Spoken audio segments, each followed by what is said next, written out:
একদিন রাস্তা দিয়ে নানা এবং নাতি হাঁটতেছিল। তারা হাঁটতে হাঁটতে একটা জঙ্গলের কাছে গিয়ে তাদের রাত হয়ে গেল। তারা যে রাস্তা দিয়ে যাচ্ছিল, সেই রাস্তার পাশে ছিল বড় গাছ। সেই গাছে বাস করত একটি রাক্ষসী।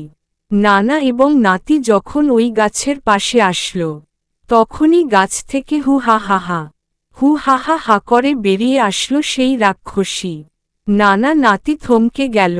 রাক্ষসী বলল, কে তোমরা আমার আস্তানার পাশ দিয়ে যাচ্ছ?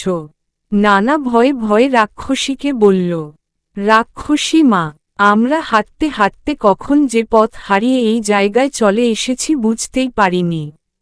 আমাদের ভুল হয়েছে, আমাদের আপনি ক্ষমা করে দিন। আমরা আর কখনোই আসব না এখানে। রাক্ষসী বলল, ঠিক আছে, এবারের মতো ছেড়ে দিলাম, আর যেন কখনো না দেখি এখানে। এই বলে রাক্ষসী ফিরে গেল তার আস্তানায়, আর নানা এবং নাতিও চলে গেল সেখান থেকে।